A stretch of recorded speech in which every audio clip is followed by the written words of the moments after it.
Welcome back to Quiet History by Sam. Tonight, we travel to Europe at the end of the 18th century. France is changing. Kings are falling. Old political traditions are being challenged. Armies are marching across borders. And from this uncertain world, a young officer from a small Mediterranean island is beginning an extraordinary rise. His name is Napoleon Bonaparte. Within only a few years, he will move from relative obscurity to command armies, control the government of France, and eventually crown himself emperor. At the height of his power, much of continental Europe will fall under his direct rule or influence. Yet his empire will not last. A disastrous campaign in Russia, years of war, resistance across Europe, and a growing alliance of enemies will eventually push him from his throne. He will be sent into exile, return unexpectedly, rule once more, and finally lose everything at Waterloo. Tonight, however, we will not focus on the noise of individual battles. Instead, we will quietly follow the larger story. How did Napoleon rise so quickly? How did he transform France? Why did so many European governments fear him? And how did one of the most powerful men in the world ultimately lose his empire? So find a comfortable place to rest.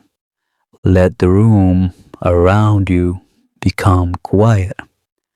And let us begin on a small island in the Mediterranean Sea.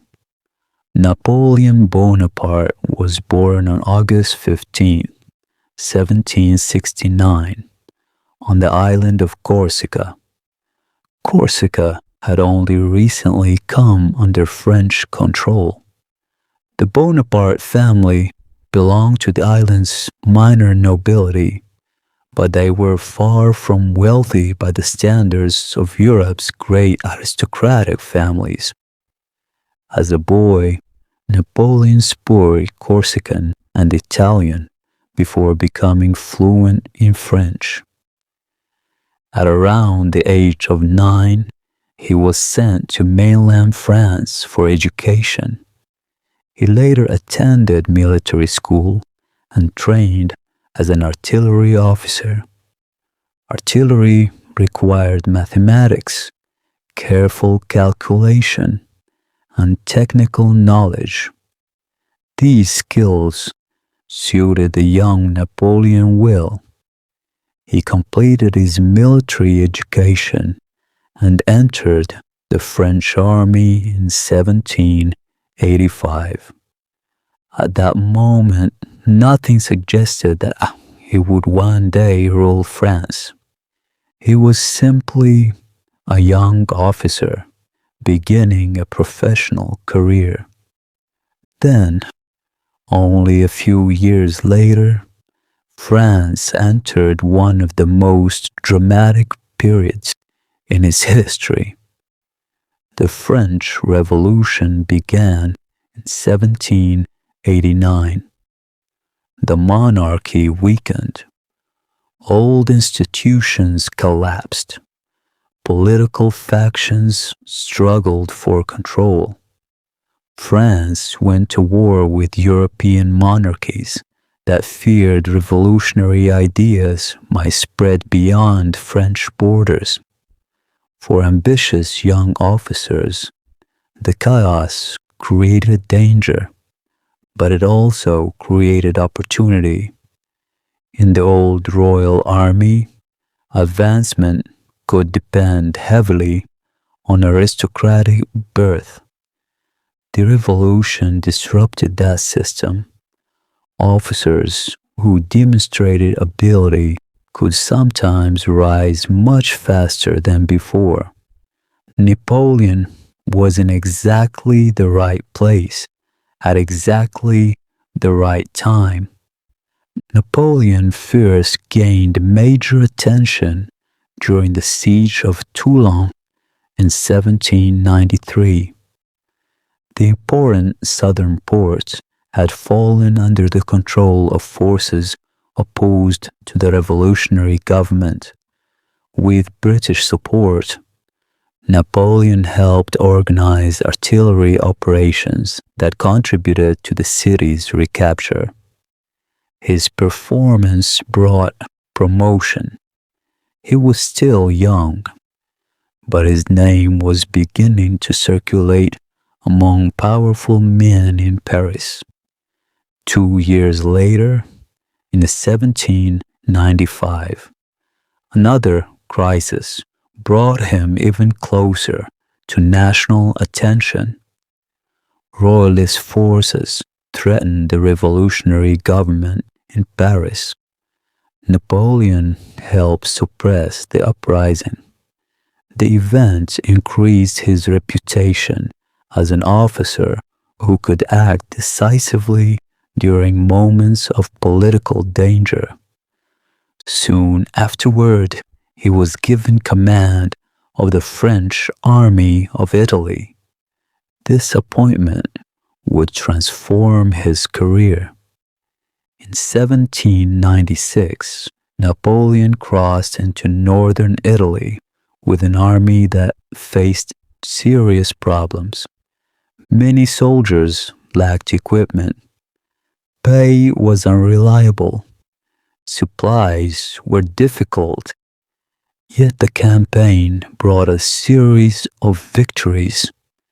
Napoleon proved highly effective at moving forces quickly, concentrating them against separated opponents, and maintaining the confidence of his men. He also understood something beyond battlefield tactics. Public image mattered. Reports of his victories were sent back to France. Newspapers praised him. His soldiers heard carefully written proclamations. Napoleon was becoming more than a general. He was becoming a public figure. By the time he returned from Italy, he was one of the most famous men in France. In 1798, Napoleon led an expedition to Egypt. The strategic idea was partly to threaten British interests and weaken Britain's connection with India. The campaign produced mixed results. French forces achieved victories on land, but the British Navy under Admiral Horatio Nelson destroyed much of the French fleet at the Battle of the Nile. Napoleon's army was effectively stranded. Yet the expedition was also accompanied by scholars, scientists, engineers, and artists whose work contributed to European study of ancient Egypt.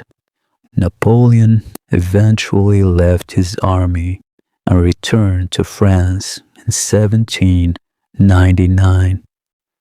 At home, the political situation was unstable. France was governed by the Directory, a five-man executive created during the Revolution. The government faced military problems, financial difficulties, corruption, and declining public confidence. Many influential politicians believed the system had become too weak. They wanted a stronger government. Napoleon arrived at exactly this moment. He was famous. He had military prestige, and He had political ambition. In November 1799, he participated in the coup known as 18 Brumaire. The Directory collapsed. A new government called the Consulate was established. Napoleon became first consul. In theory, France still had republican institutions. In practice, Napoleon had become the dominant political figure in the country. The rise of the young Corsican officer had entered a new stage. He was no longer simply commanding armies. He was governing France. Napoleon understood that military success alone would not keep him in power. France had experienced years of revolution, political violence, changing governments, and war. Many citizens wanted stability. Napoleon attempted to provide it.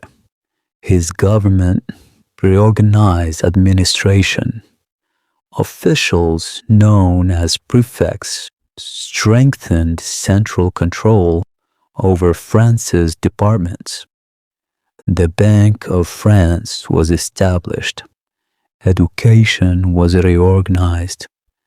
The Legion of Honor rewarded military and civil service.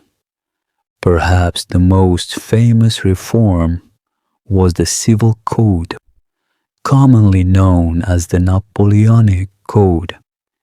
It helped standardize French civil law and reflected several principles associated with the revolution, including legal equality for male citizens and protection of property. At the same time, the system strengthened paternal and male authority within the family and restricted some rights women had gained during the revolutionary period. Napoleon's rule therefore combined revolutionary change with authoritarian government. Some achievements of the revolution were preserved, but political freedom narrowed. Newspapers faced restrictions. Opponents were watched. Power increasingly centered around Napoleon himself. To many French citizens, however, the contrast with the chaos of earlier years was attractive. Roads functioned. Taxes were collected. Administration became more predictable. The government appeared stronger, and Napoleon's prestige continued to grow. By 1802, Napoleon had become first consul for life. 2 years later, the transformation went even further. On December 2nd, 1804, inside Notre Dame Cathedral in Paris, Napoleon became Emperor of the French. Pope Pius VII attended the ceremony. Napoleon famously placed the imperial crown upon his own head. The symbolism was powerful. The French Revolution had begun by attacking monarchy and inherited privilege. Now France was once again ruled by an emperor, but Napoleon presented his empire not simply as a return to the old monarchy. He claimed that his authority rested on national achievement, popular approval, and the institutions created after the revolution. Whatever the theory, the reality was clear. Napoleon Bonaparte was now Napoleon I. The young artillery officer from Corsica had become an emperor at the age of 35, and his ambitions extend far beyond France. Napoleon's rise alarmed the monarchies of Europe. Britain remained his most persistent opponent. Austria, Russia, Prussia, and other states repeatedly joined coalitions against France. The Napoleonic Wars became a long series of campaigns across the continent. Napoleon's armies achieved several remarkable victories. At Austerlitz in December 1805, French forces defeated Austrian and Russian armies in one of Napoleon's most famous successes. Further victories expanded French influence. By the middle of the decade, Napoleon dominated much of continental Europe. Some territories were annexed directly to France. Others were ruled by allies or members of Napoleon's family. Old political structures disappeared. The Holy Roman Empire, which had existed for centuries, was dissolved in 1806. Napoleon placed relatives on European thrones. His brother Joseph became king first of Naples and later Spain. His brother Louis became king of Holland. His youngest brother Jerome ruled Westphalia. To Napoleon, these arrangements helped build a stable European system centered on France. To his enemies, they looked like the construction of a personal empire. At the height of his influence, Napoleon seemed almost impossible to defeat on land. But one major enemy remained beyond his control: Britain. Britain's geographical position protected it from direct French domination. The English Channel was narrow, but crossing it with an invasion army required control of the sea. That control belonged largely to the Royal Navy. In October 1805, the British fleet defeated French and Spanish naval forces at Trafalgar. Napoleon's hopes for an invasion of Britain became increasingly unrealistic. If he could not defeat Britain directly, he would try to weaken it economically. This strategy became known as the Continental System. Napoleon attempted to prevent European countries from trading with Britain. The idea was simple. If British merchants lost access to European markets, Britain's economy might weaken. In practice, enforcing this system proved extremely difficult. Europe's coastlines were enormous. Smuggling flourished.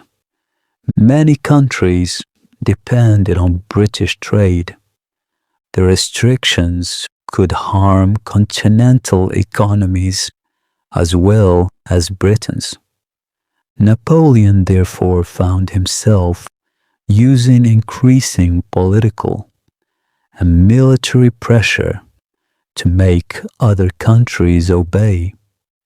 The attempts to control Europe's trade would eventually help draw him into conflicts that weakened his empire. One of those conflicts began in Spain.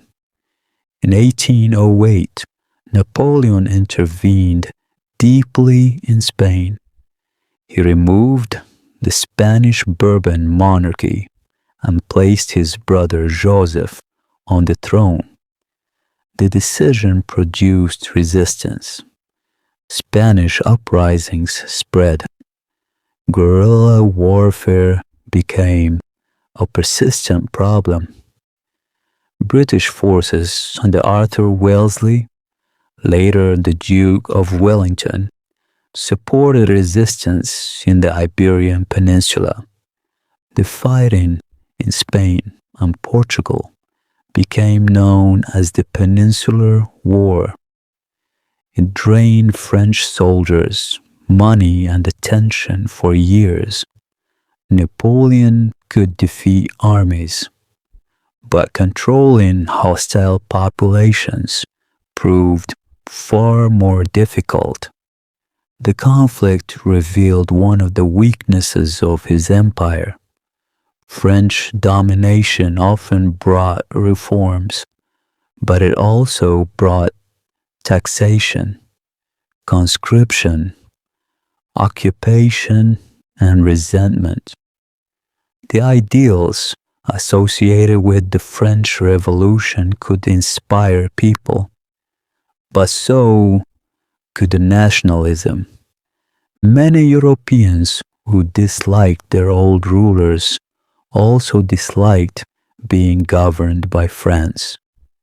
The empire Napoleon had built through military success increasingly required military force simply to maintain itself. Still, the greatest disaster had not yet arrived. That would come in the East. Napoleon and Russian Tsar Alexander I had once appeared to reach an understanding. After their meeting at Tilsit in 1807, Russia joined Napoleon's continental system, but relations gradually deteriorated. Russia suffered economically from restrictions on trade with Britain. The two rulers also disagreed over Poland and the balance of power in Europe. By 1812, the relationship was breaking down.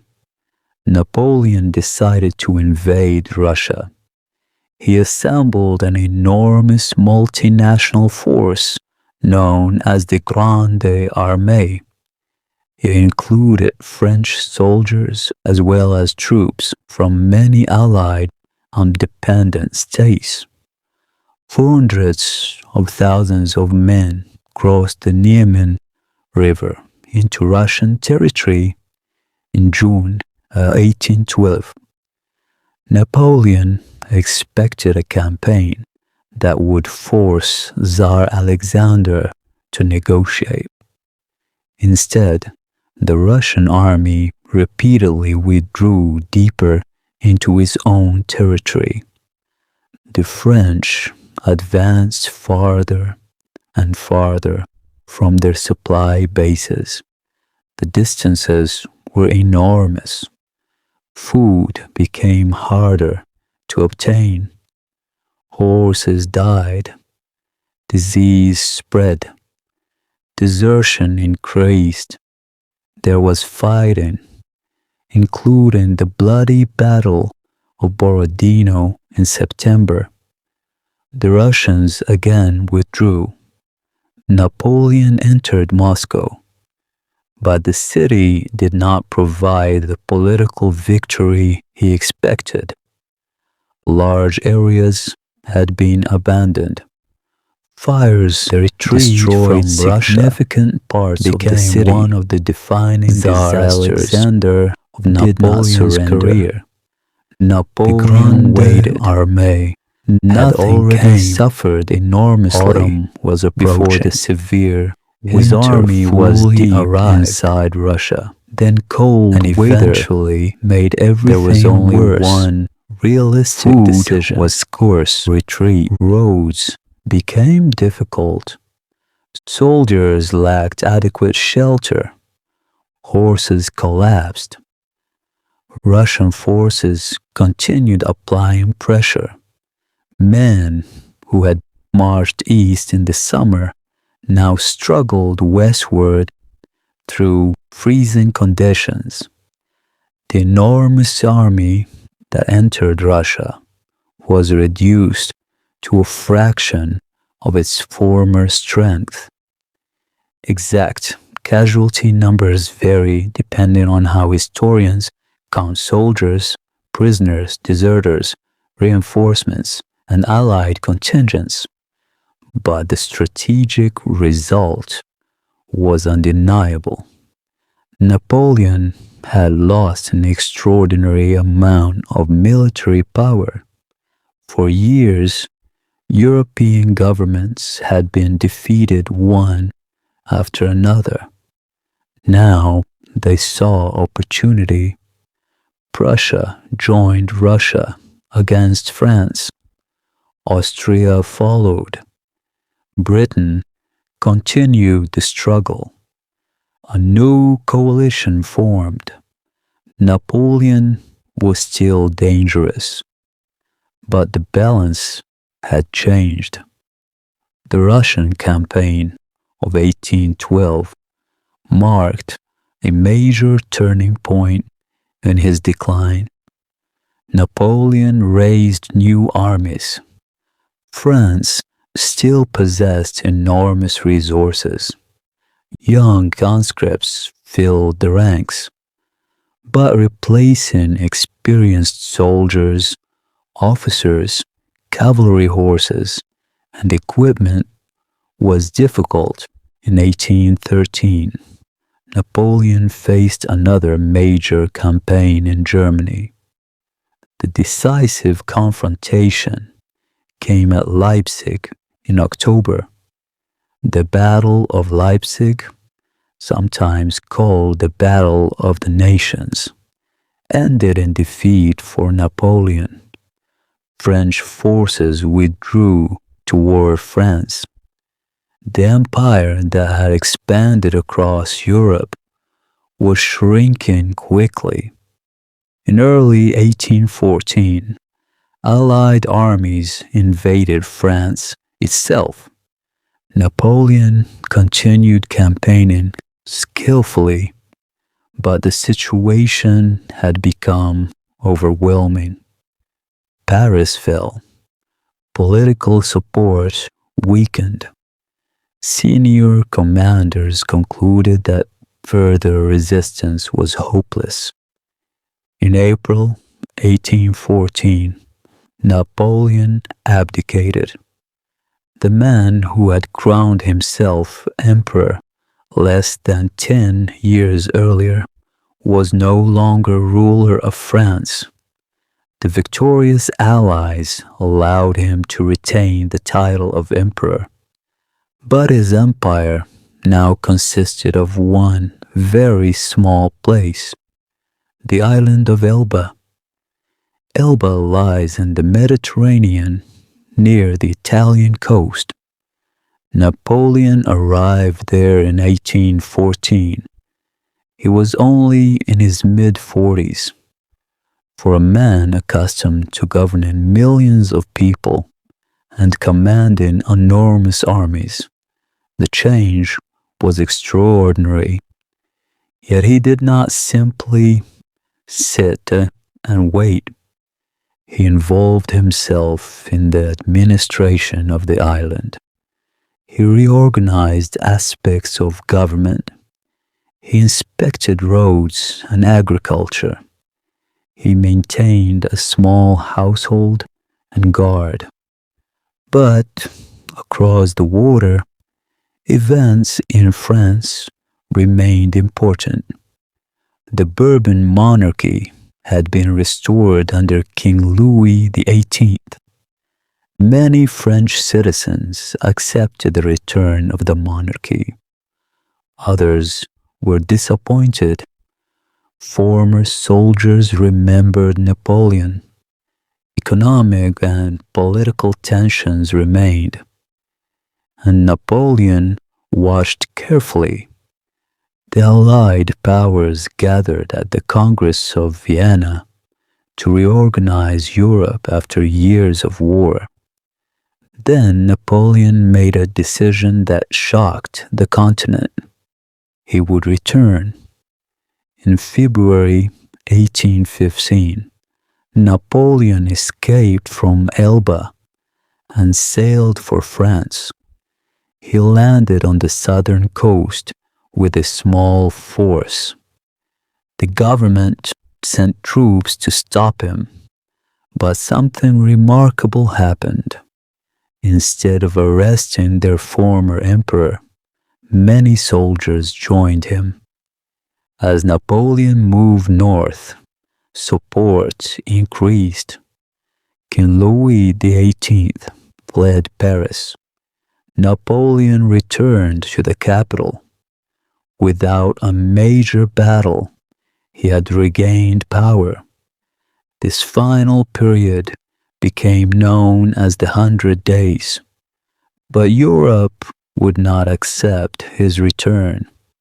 Britain, Prussia, Austria, Russia, and other powers prepared armies. Napoleon knew that if these forces combined, France would face overwhelming odds. He therefore attempted to strike quickly against British-led and Prussian armies in Belgium before larger Allied forces could arrive. The final campaign had begun. On June 18, 1815, Napoleon's army faced Allied forces near the village of Waterloo in present-day Belgium. The British-led army was commanded by the Duke of Wellington. Prussian forces under Field Marshal Gebhard Leberecht von Blücher were also moving toward the battlefield. The fighting lasted for hours. Napoleon attempted to break Wellington's position before the Prussians could arrive in strength. He failed. As Prussian forces entered the battle, the French position deteriorated. By evening, Napoleon's army was retreating. Waterloo became his final battle. Only 4 days later, on June 22nd, Napoleon abdicated for the second time. This time, there would be no nearby Mediterranean island. The victorious powers wanted to ensure that he could never return again. Napoleon surrendered to the British. They sent him to St. Helena, a remote island in the South Atlantic Ocean. The location was deliberately chosen. Elba had been too close to Europe. St. Helena was thousands of kilometers from France. Escape would be extraordinarily difficult. Napoleon spent the final years of his life at Longwood House under British supervision. He lived with a small group of loyal companions and servants. He dictated memories of his career, discussed politics, read, walked when his health allowed, and argued with the British governor over the conditions of his exile. The man who had once dominated European politics now lived on a distant island surrounded by ocean. His health gradually declined. On May 5th, 1821, Napoleon Bonaparte died at the age of 51. The most widely accepted explanation is stomach cancer, although debate about his health and death continued long afterward. He was initially buried on St. Helena. In 1840, his remains were returned to France. Today, his tomb stands beneath the great dome of Les Invalides in Paris. Napoleon's rise cannot be explained by one quality alone. He was clearly ambitious. He possessed military ability. He understood organization and administration.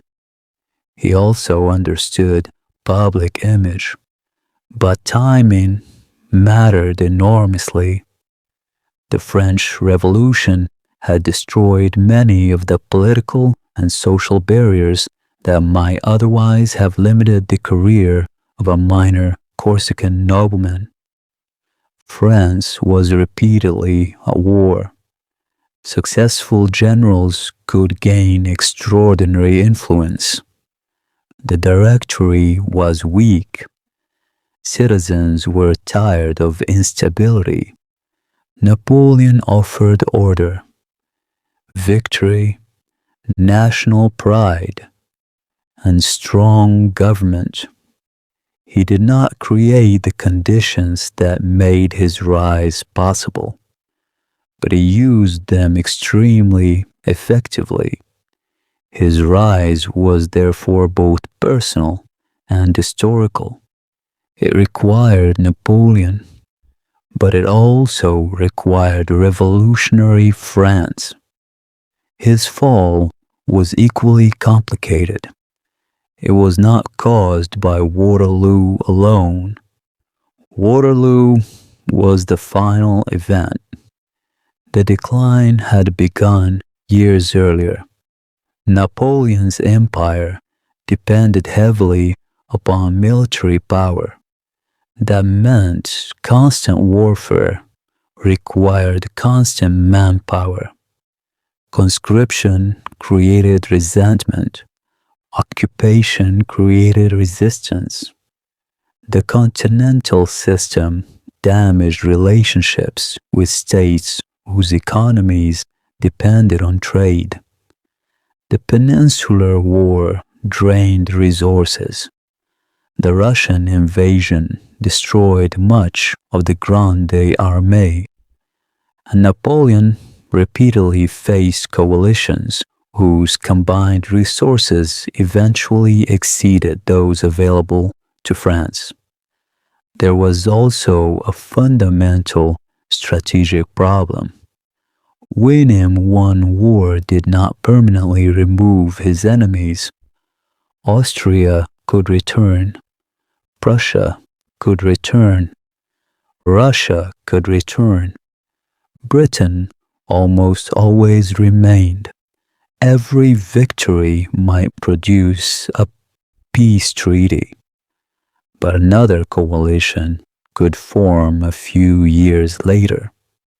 Napoleon therefore needed repeated success simply to preserve the system he had created. Eventually, that pattern became impossible to sustain. Napoleon's legacy remains complicated more than 2 centuries later. He was an authoritarian ruler who restricted political freedoms and built an empire through war. His campaigns caused enormous suffering across Europe. Thousands upon thousands of soldiers and civilians died in conflicts associated with his rule. Yet institutions developed or strengthened during his government also had lasting influence. The Napoleonic Code helped shape legal systems far beyond France. Administrative reforms strengthened the modern French state. Educational institutions were reorganized. Some revolutionary principles of legal equality and careers based more heavily on ability spread across parts of Europe under French influence.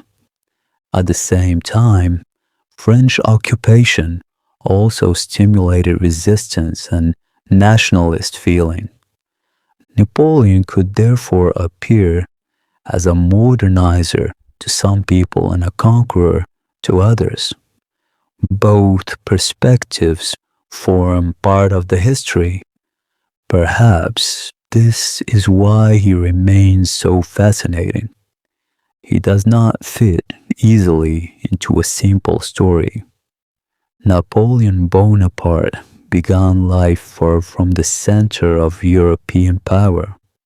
A boy from Corsica, a student at military school, a young artillery officer. Then came revolution, war, opportunity, Italy, Egypt, a coup, the consulate, and finally an imperial crown. For a time, it seemed as though almost nothing could stop him. Kings negotiated with him. Armies retreated before him. Borders changed according to his decisions. Members of his family sat on European thrones. Yet power that had risen with extraordinary speed could also disappear. Spain weakened his empire. Russia shattered much of his army. Europe united against him. Paris fell. Elba followed. Then came one final return, one final campaign, and Waterloo, the emperor who once influenced the future of an entire continent, spent his last years on a small island in the South Atlantic. Perhaps that contrast is the most striking part of Napoleon's story. History can carry a person upward with astonishing speed, but no victory lasts forever. No empire is permanent, and even the most powerful figures remain subject to decisions, circumstances, and events beyond their control. Thank you for joining me on another quiet journey through history.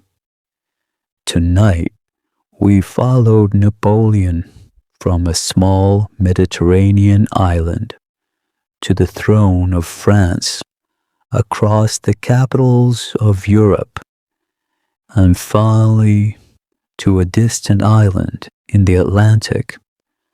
Until our next journey, rest well, sleep peacefully, and thank you for listening to Quiet History by Sang.